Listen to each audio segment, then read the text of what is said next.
Welcome, welcome. Hey, I want to ask the audience. I hope you've really enjoyed the film, watching Run Kalyani today. So we have a special treat for you now. We're going to talk to Dr. Geeta Jayaraman. She's the director of Run Kalyani. Now, Geeta is extremely accomplished. She is a writer, a filmmaker, a producer, and she came into television and film through journalism with a journalistic background. What really is interesting about Geeta as well is that she's very interested in women's issues. She's one of the founding members of the first women's organizations in Kerala. And Geeta, as I was watching this film too, I kept thinking the gender dynamic in this film is so palpable, and I think the audience would agree with me on that. Telling you a bit more about Geeta, her first television documentary was a huge, huge success. It was the Miss World, or Miss World, on the clash of thoughts and controversies surrounding the Miss World competition in India in 1996. If you get a chance, um, look it up and see if you can find it. She also worked at the University of Sussex, and then there she set up a film society, and this is the award-winning Brighton International Film Society. And then, armed with a video camera, she then went back to India to make her first film in Kerala. And since then, she's made several documentaries. She then founded a independent production company, and it's a production company that has a slate of documentaries to its name, a lot of experimental shorts as well. She got the Göteborg International Film Festival Award, and together with her husband, she has been making documentaries and then moved into feature films. So if you get a chance, do check up on her documentary called The Algorithms. Almost every one of her movies that she's made has won accolades and awards, and I think that's really amazing, Geeta. So I want to say welcome. I'm so glad to have you here today with us. Um, Thank you, Randy. Thank you very much for that. you know, the film itself was so evocative. It was so thought-provoking, and I understand you watch the film and you say, "Oh my gosh, it's moving slow." It's the in and outs, the in and outs, the same person going in and out and sort of following her routine. But then, when you look closely, there's a change. I mean, every day there's a change, and I think Gargi, the actress, really expresses that so well. So I think it's over a 4 or 5 day period of time that this movie takes place, and each day the change, the silence, but her face just speaks 1,000 words, and that I think to me was just the beauty of this film. And of course, there's so much poetry in it. And for some of us um, who understand the language, it's difficult to translate that too, isn't it? But I was just thinking back, and I wanted to ask you, Geeta, um, of the filmmakers that you know, who has influenced or inspired you, and then we'll go into the next question as to how you even thought of this particular topic for a movie. I'm keen to know which of the filmmakers have inspired you. Thank you, Rati, for that wonderful, well-researched introduction. Thank you so much. Thank you, Indian Film Festival of Cincinnati, for selecting Run Kalyani and screening it. I do hope your audience like the film and get something out of that film. The filmmakers who have influenced me, it's a very, very difficult question because I have been exposed to world cinema as a journalist, and I used to interview visiting international filmmakers for a television channel. So I used to watch all the films for almost 10 years that used to come here.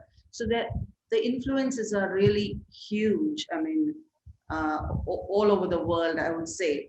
But if you take the Indian context, some of the filmmakers are definitely Ritwik Ghatak and Satyajit Ray, the two filmmakers Yeah, yeah, from yeah, Bengal.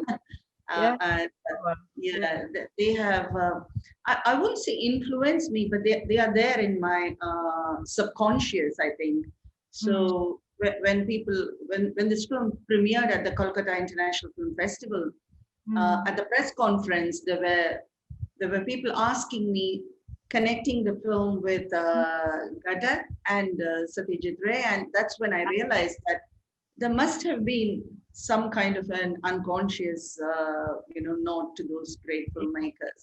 You sort of Yeah, imbibed yeah, everything within you, yeah. yeah, into you, I mean. And about the film itself, and the topic, how did you even go about writing it? It was written so beautifully, I think, too. How did you do that? And what Uh, the got the was I there would say there were two. a real person behind Kalyani is what I want to know. Not one person. Okay, there are three aspects to this answer. The first one I'll take, who is the real person behind this? For me, it's like all the women I have met in my life, Yeah. right from your mother, right from Mhm. your mother who cooks for you and whose work is probably the least recognized Mhm. because all of us are also guilty of it. I think we look up to our fathers and how they have, gone out and worked and all of those things. And you just take your mother for granted, who's giving you food, who's cooking and giving you food. And then you look at your grandmother, your aunts, your neighbors, your friends' mothers. So this whole, and then you come even to maids, cooks, all of them. So all these characters who cook for you and who go unrecognized and who are a shadowy figure one other. I mean, that's the real person. It's not one person, it's all these women. Yeah. And if you look at the cook, the character of a cook, for me that's so fascinating because the cooks have an entry into your into the very personal space of the family. Yeah. He knows everything that's happening in the family, Yeah. but he's this shadowy figure. Nobody notices her, but she notices everybody. She understands, and she has her own relationship with all the characters in the film. She has positions. She may Mm. not articulate it, but she has a stand, and that's what I really wanted to bring about in the character of the cook. For me, the Mm. cook was very very important character. And and I just want to allude to the fact that when she said to the lady of the house, "Madam, you should complain," and she turns back and says, "You're a very smart girl." What did you mean by that? What was going on in your mind? I wanted to bring the kind of almost a generational thing there because the cook she's very young and she has Yeah. a even though she's very quiet and even though she's very looks very I wouldn't Meek. say submissive, but yeah, so Meek. meek and all that. But you know that in the way she deals with the visitors to her house, you Mm. know that she's pretty smart too, and Mm. that she has a kind of steeliness to her, Mm. which is revealed in with the visitors that she has. Yeah. So I wanted to bring that awareness and steeliness that she has within herself when she comments to the lady of the house and she tells her that you should complain because she knows that that's a way out, that that's a possibility that Yeah. the woman has not explored. But the Yeah. woman, she knows with her own sense of where she comes from and her experiences, she knows complaining is not going to get her anywhere. Going to go. Yeah. Yeah. But That's at the same time, she understands the younger girl and where she comes from and she recognizes the smartness in the girl it's a very midiki we say midiki and we say in Malayalam. So you're I mean, the smart is not the exact translation, but it's a nearest to it. you're wise, maybe, Yes. or something. Yeah. Right? Yeah. Yeah. Yeah, so I'm going to take a question from the audience and come back to some questions that I have. And the question is the unique dynamics of middle class homes is a highlight of this film. The assumption that the maid is not aware of the situations, you got the family dynamics, dysfunctions perfectly, also gender disparity. Did you draw on your own experiences and observations? And I think you kind of answered that. So we'll go to Yeah. the next question. What is the significance of mentioning Russian White Knight in the film? Okay. I think if you know Kerala, you will know that, because of the communist heritage, we have not just heritage, we have a communist government now. Yeah, Uh, so so that we are 100% literate state. correct. So Yeah, most of these epic novels and plays written around the world, especially the Soviet Union, was translated into Malayalam first as an Indian language. correct. So we have, most of our people have read them. Most of our people know that. Yeah. And White Knights, especially as a Mhm. film and as a text, has been, and as a work, has been read by most Keralites. It's a fascinating story for us, uh, which is why, and the idea of the script writer, we say in Kerala, we joke in Kerala that everybody has a script in their pocket. Yeah.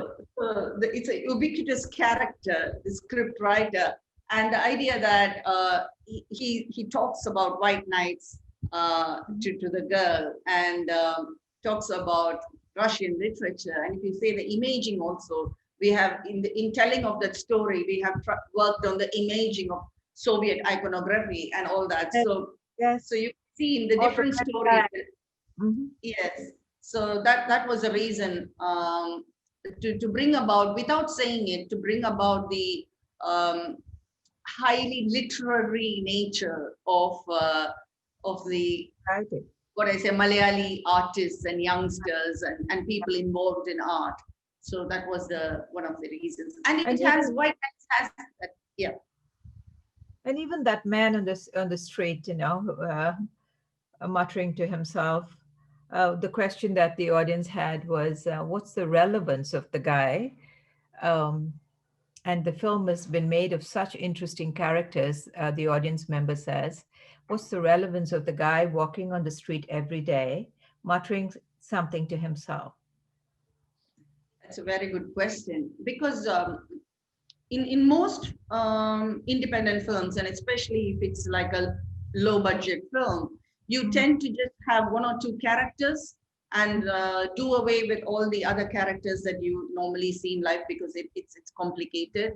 But Mhm. I was very adamant that we should have all these characters that Kalyani sees as she walks to Mhm. work and back from work. I was extremely firm about that. And I wanted them to be characters that we all see.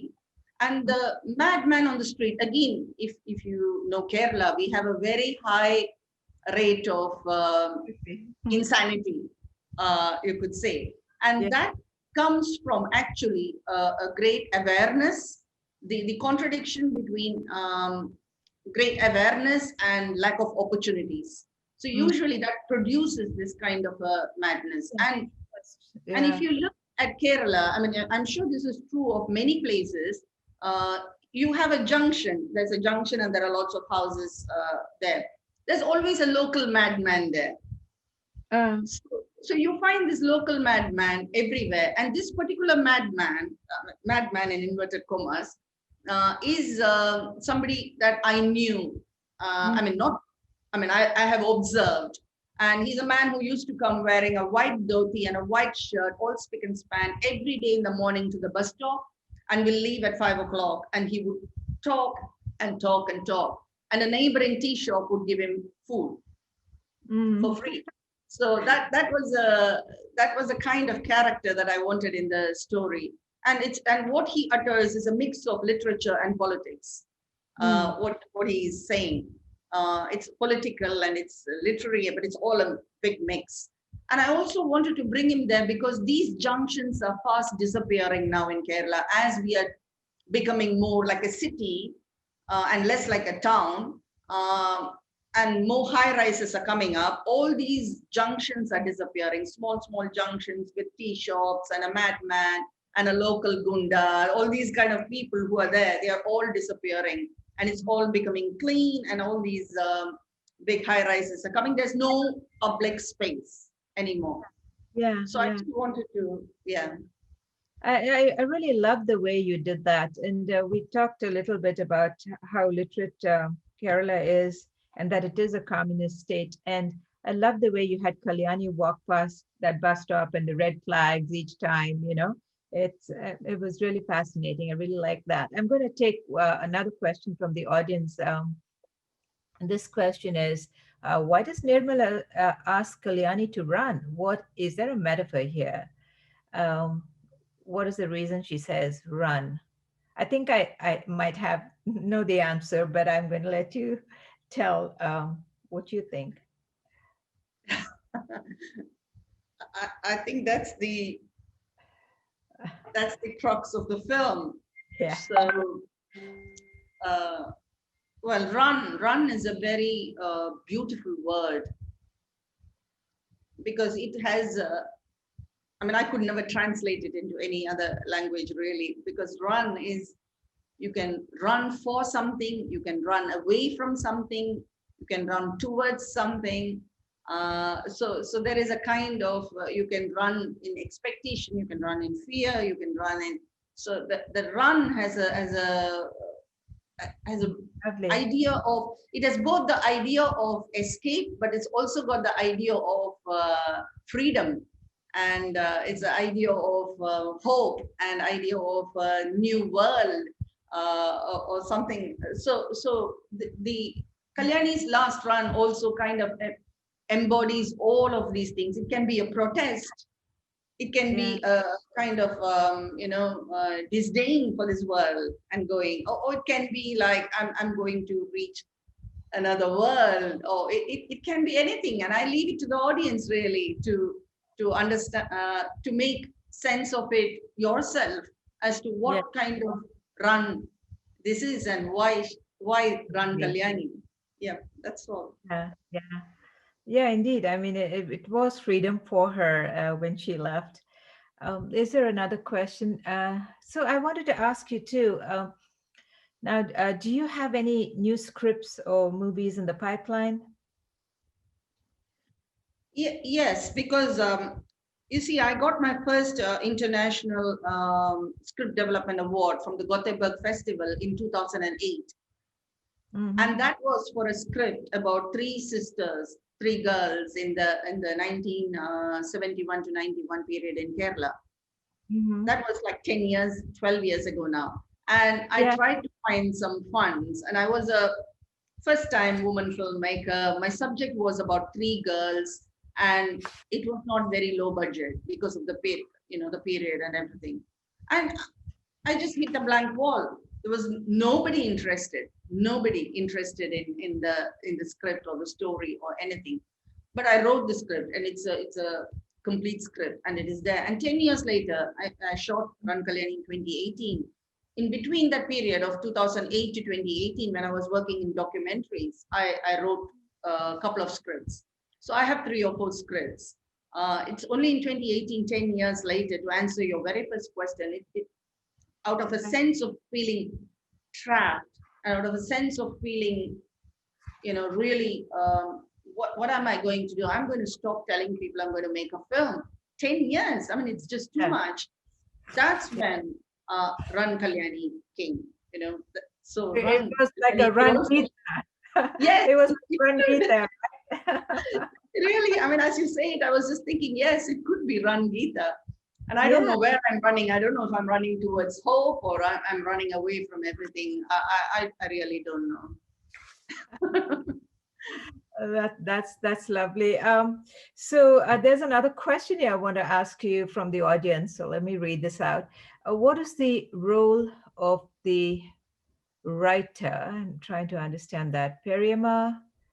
Yeah, Periama is Kalyani's mother's older sister. What is the role of the writer? And I didn't quite understand um, I don't know if they're talking about the dynamics of the two, of the person who's writing these notes to the lady, maybe. Um, No. I think the question is, I mean, correct me if I'm wrong. I think this question is about the script writer in the attic. and maybe Am I Adam can right? help me with that. Well, there's no follow-up. So yes, it is about the script writer. Correct. Okay, that's a very good question because that is what that comes up in every discussion. Who is this person? Who is this Oh, person? the writer. I see. The gentlemen who are sitting down and the imaginary. Okay. Yes. So this question comes up everywhere. Who is this person? And see, while all the other characters are easily placeable and you know who they are, like the older woman is Kalyani's mother's older sister, Periyamma, and all those, you can easily place every character. Mhm. And even in that middle class family, you can tell who is who, even though I'm not telling you who is who, but you can easily place after the second time or so, you can easily place all the characters. But this particular character, the script writer in the attic, is of course a spin on the mad woman in the attic. Instead of the mad woman, now we have the script writer in the attic. And who is he? Is he her lover? Is he a brother? Is he a lodger? Is he a friend? Is he a secret friend? All those questions are there. But is he an imagination? Is he a projection? Is also a possibility. And I leave this one character again to the audience uh, because again it's a kind of Kerala reality that even to make art, even to imagine, even to visualize, you have to be a male. So it could be that the woman has to project herself as a man to to visualize this world of white knights and the science fiction or the mythical stories or whatever come the three stories that are told there. Oh wow, The only hint I give is that when she leaves the house in the end, you yeah, don't see. yeah. You don't see him. You don't. Yes. And when she wakes up too, you don't see him. She comes and finds her aunt has passed away. You don't see it. And so, is that a happy ending for the couple then, who decide to leave together? Well,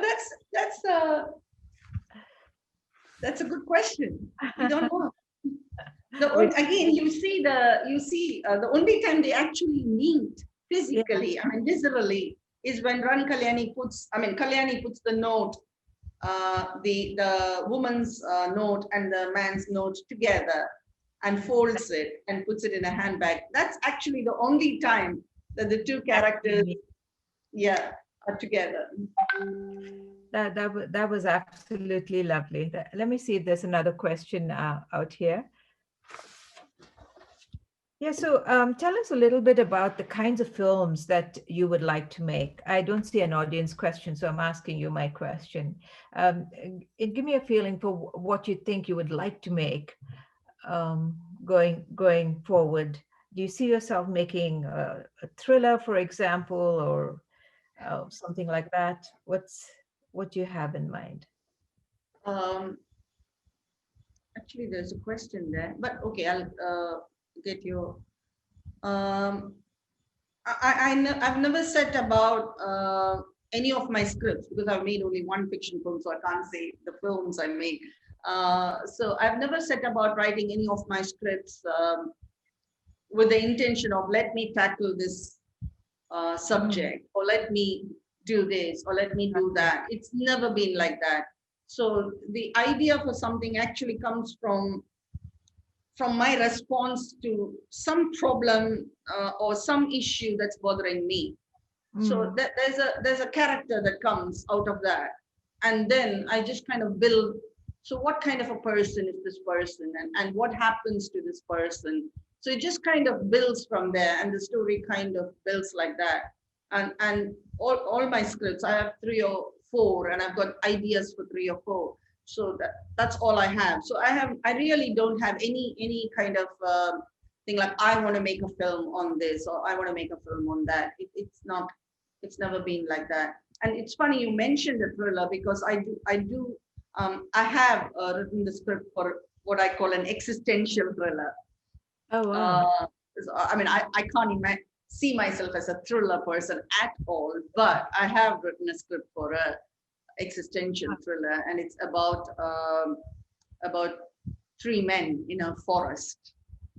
So Oh, that's oh, all. So wow. I don't know. Maybe because I can convince people it's a thriller, it may get made. I don't know. So do you often talk to Ian, your husband, about now? Geeta's husband is also in the film industry, Ian McDonald, and do you often discuss this? Do you develop stories together? You, Absolutely. I mean, Ian is, as he calls it, a strict observational documentary filmmaker. yeah, And he's very bemused by the fiction, the way we do fiction and yeah. how the whole process, but he loves it. And he's my, first kind of, what do you call it, thrashing board or Sounding what is board. that? Yes, Sounding sounding board. board. Yeah, Yeah, yeah. so he is the person I first discuss all my ideas with, and he reads all my drafts. And in Run Kalyani, he was there throughout the shoot, and he used to Wow. joke that if you're long enough with Geeta, when she's shooting, your shirt will land up in front of the camera, which he did. He ended up in front of the camera. Yes, If, he if came. Yes, so he was the white man in the living room. yes, That's yes, lovely. What he was was, because it's interesting how, because the character who played the older security guard, he's an art director. oh, The three guys who played the three, baddies, we call them the good, bad, and the ugly, who come to visit yeah. Kalyani. I mean, one was a production manager, one was an editor. I mean, he was an assistant editor. So it's like, when I find a face, I was looking, for instance, the young groom who comes, the father who comes with his son and says that my son, you can marry my son, Hmm. with a marriage proposal for Kalyani. I was looking for that kind of a face for that young groom and would-be groom, and Hmm. I just couldn't find that character. And finally, I looked up at our makeup artist. So he's our makeup artist. So I do, Lovely. I do try and Yeah, find the right kind of, yeah. yeah. I'm sure they must have enjoyed it really well. The camera work I thought was tremendous. Absolutely. Tremendous. And the actress Gargi, the expressions without really speaking, the shift in her expression. You really had to observe the film. And I watched the film twice, and I don't know if that made it even more stark for me, but it was just amazing, the expressions on her face and how it sort of shifted, and it was just a look here, a glance there, and that was fascinating. And the light followed her. I really, really liked the lighting in the movie. It was very, very good. Yeah, and there are a couple of I'm more. very fortunate to have had some really, really experienced and extremely talented crew members from Kerala on this project. Mhm. While I say it's a very low budget film, it's my first film. Uh, but because I've been in the field for very long, albeit in documentary, I know all of these people. And Madhu Neelakandan, who did the camera, Mhm. is a very well respected, well known cinematographer. Mhm. And the main thing is he got it when I told. I mean, we Mhm. didn't have to have long discussions or anything like that. When I told him the whole thing, he and Ajit Kumar, who's the editor, Mhm. together. I mean, they were the two kind of like two pillars apart from Ian. So they were the three Yeah. people who I call them the creative producers of the film.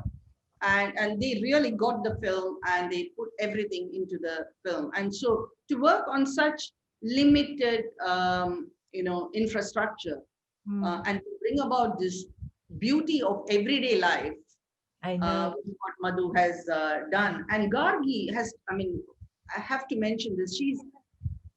She's a School of Drama product. She's just finished from the Thrissur School of Drama. She had just completed a course when we called her, and she, she just, her training, I think, is very, very important. But she also just understood everything, and because it's, some people think, what is she doing, just walking up and down? But it's the way she deals with this with very little dialogue. So Mm. that's not easy for an actor to, when you have lots of dialogue and extreme emotions, Drama.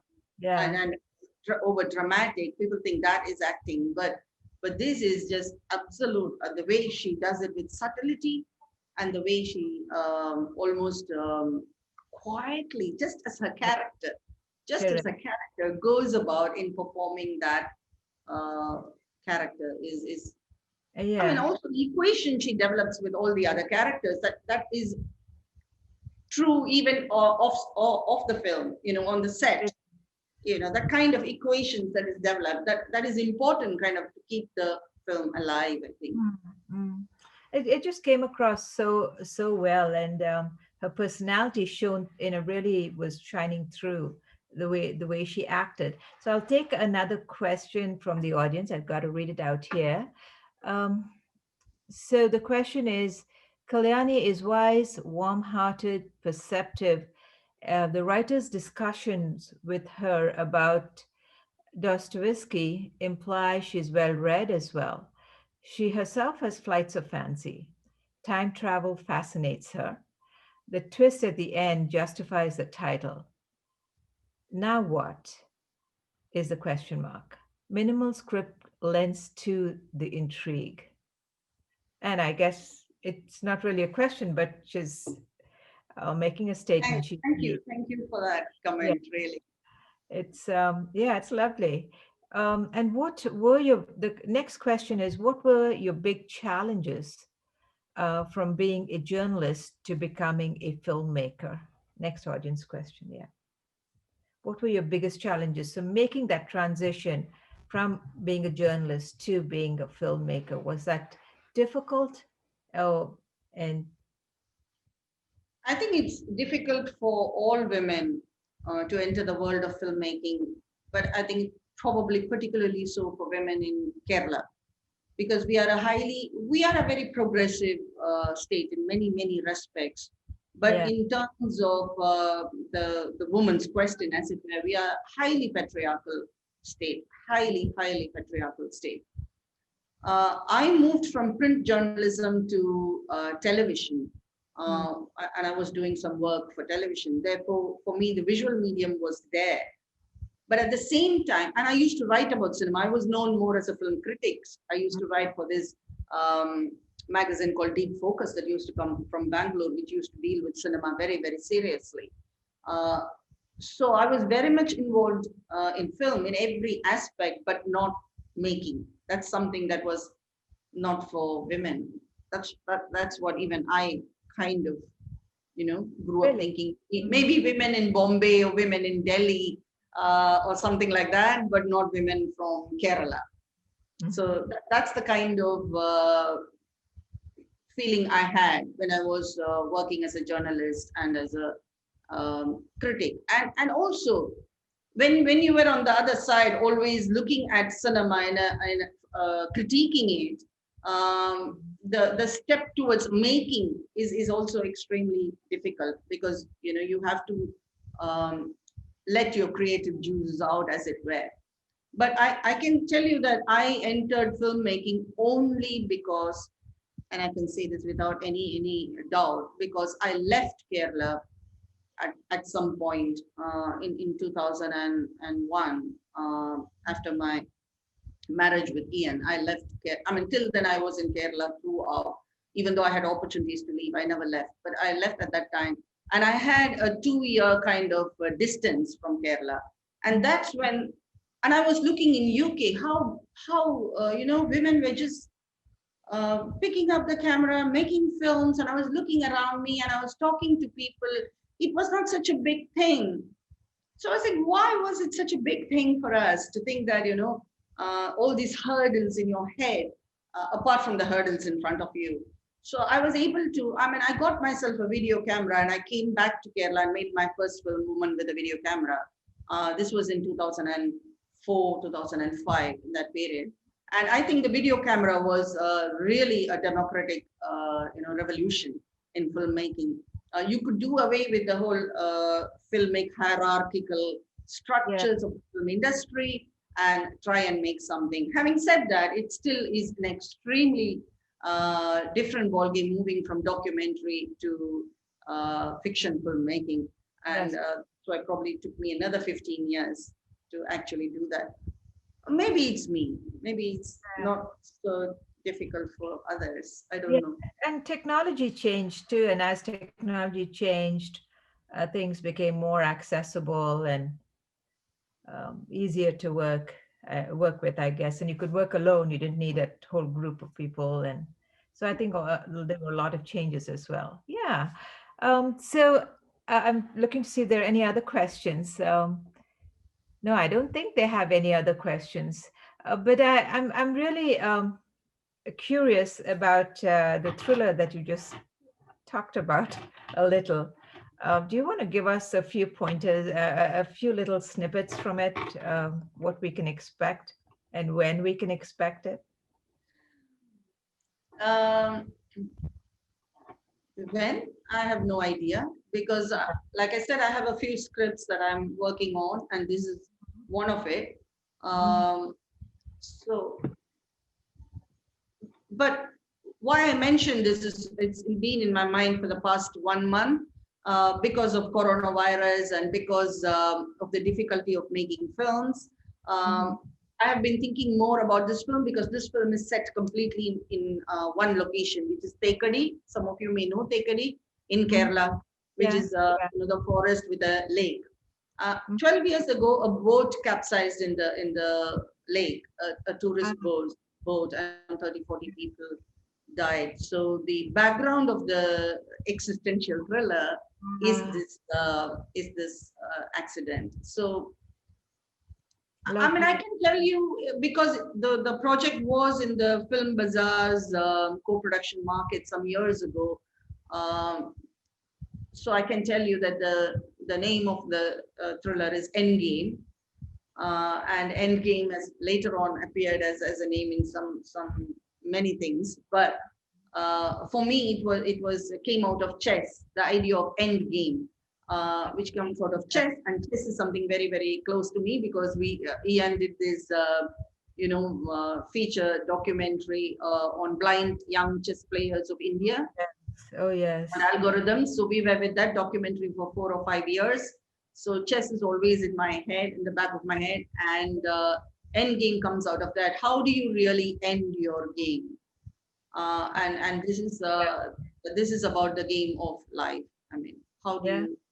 Yeah. So this is and there are three male characters who come to the forest, and there is a girl who's who's also there because Mm. of certain other reasons. So how these four characters interact with each other. It's actually a look at masculinities Mhm. from a woman's point of view, and it's a look at our relationship with nature.